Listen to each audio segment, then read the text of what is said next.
राजधानी देहरादून के नए पुलिस कप्तान अजय सिंह ने शुक्रवार 15 सितंबर 2023 को पदभार ग्रहण कर लिया।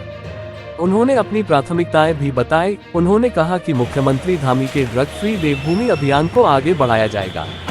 इसके लिए सख्ती और जागरूकता दोनों को आधार बनाकर आगे बढ़ा जाएगा।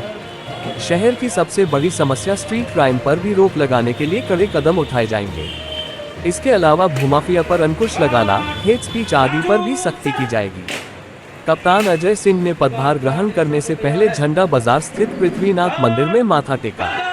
इसके बाद उन्होंने एसपी ट्रैफिक सर्विस पवार से पद ग्रहण किया, क्योंकि इससे पूर्व कप्तान दिलीप सिंह कुंवर ने जाने के बाद आईपीएस पवार को अस्थायी चार्ज दिया गया था। प्राथमिकताएं बताते हुए उन्होंने कहा कि मुख्यमंत्री धामी ने 2025 तक ड्रग फ्री देवभूमि का लक्ष्य रखा है। इसके लिए सख्ती से काम किया जाएगा। यातायात व्यवस्था को पटरी पर लाने के लिए कार्यवाही का दायरा बढ़ाया जाएगा। थाने से पीड़ितों को लौटाने वालों का रिपोर्ट कार्ड तैयार होगा। नशा तस्करों की संपत्तियों को भी एनडीपीएस एक्ट में जब्त किया जाएगा। हर शनिवार को थाने में चौपाल लगाई जाएगी। 2 मोबाइल नंबर भी जारी किए जाएंगे, जिस पर लोग नशा बेचने वालों की शिकायत कर सकते हैं। सूचना देने वालों का नाम गोपनीय रखा जाएगा।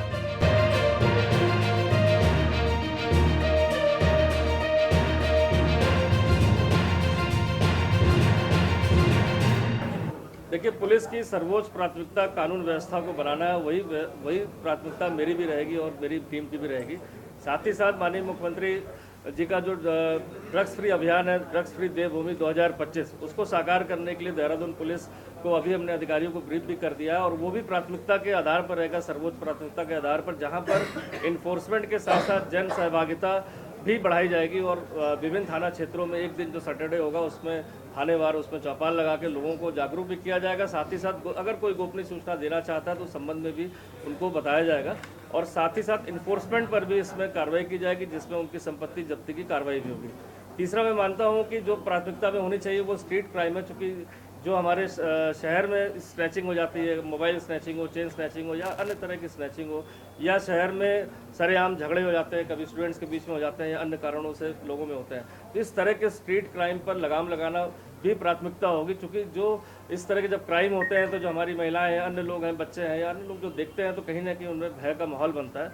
इस भय के माहौल से बाहर करना है। अगर कोई स्ट्रीट क्राइम होता है तो नेचुरली उसको जितनी जल्दी हो सके उसके जो अभियुक्त हैं वो गिरफ्तार हो, और साथ ही साथ वो घटना क्यों हुई और भविष्य में ना हो, इसके लिए भी रणनीति बनाने पर प्राथमिकता रहेगी। साथ ही साथ अभी जो ट्रैफिक को लेकर और अन्य इश्यूज भी आपके माध्यम से उठाए गए हैं, तो सभी के विचार सुनने के बाद, चाहे वो मीडिया बंधु हो, चाहे हमारे स्टेक होल्डर्स हैं, अन्य विभाग हैं, और कोशिश की जाएगी कि जो इसका समाधान जितना बेटर कर पाएँ। क्योंकि मैंने बताया कि जब विकास का कार्य होता है तो कहीं ना कहीं असुविधा रहती है उस पीरियड के दौरान। तो अभी स्मार्ट सिटी का काम चल रहा है, तो उसके निर्माण कार्य के कारण कहीं ना कहीं अवरोध उत्पन्न हो रहा है। कैसे उसको कम से कम हम जनता को उससे राहत दिला पाए, मतलब उनको राहत मिल सके, इस पर भी जरूर कोशिश की जाएगी अपनी टीम के साथ मिलकर। तो निम्न प्राथमिकता है। बाकी जो हमारे गैंग बनाकर, खासकर जो ज़मीनों के फ्रॉड करते हैं या मकानों के फ्रॉड करते हैं, काफ़ी सारे एक्टिविटीज़ खासकर देहरादून में देखने को मिली। बहुत सारी अच्छी कार्रवाई भी हुई है, लेकिन जो इम्पैक्ट अभी आना बाकी रह गया, तो मुझे लगता है वो इम्पैक्ट तभी आएगा जब तक ये बड़ी बड़ी धाराओं में, गैंगस्टर एक्ट में निरुद्ध हो, इनकी जो अवैध संपत्तियाँ हैं वो चिन्हित करके जब्त हो, और इनके द्वारा अगर कहीं संपत्तियां बनाई गई अतिक्रमण करके, तो वो विभागों को सूचित करके उनका ध्वस्तीकरण हो। तो ये इम्पैक्ट लाने की पूरा प्रयास किया जाएगा टीम के साथ मिलकर। तो ये निम्न प्राथमिकताएं कुछ मैंने बताई हैं। साथ ही साथ समय और परिस्थिति के अनुसार जैसी आवश्यकता पड़ती रहती है, जैसे पुलिसिंग में आपने देखा है कि कभी किसी तरह का गैंग आ जाता है, किसी तरह का फ्रॉड होने लगते हैं, तो वो समय और परिस्थिति के अनुसार हमारी टीम जैसा भी रहेगा उसको रिस्पॉन्स करेगी। यही मुझे अभी वर्तमान में जो अभी आए अपनी टीम के साथ डिस्कशन किया, तो मुझे लगता है कि इन प्राथमिकताओं को लेकर हम आगे बढ़ेंगे। बाकी जैसे जैसे सुझाव आते रहेंगे, जैसे बहुत सारी छोटे छोटे इशूज़ भी हैं, जैसे हमारे सीनियर सिटीजन्स बहुत ज़्यादा रहते हैं यहाँ पर, उनको अटेंड करने की बात होती, कहीं ना कहीं उनको भी एक अटेंड करने का हम कर पाएँ उन्हें। साथ ही साथ जैसे महिलाओं के साथ अपराध में बताया कि महिला की प्रेजेंस कम है थाने चौकी में, उसको भी देख लिया जाएगा रिव्यू करके कि महिला चीता चल रही है तो क्या उसकी एफिशिएंसी है, कैसे और बढ़ाई जाए।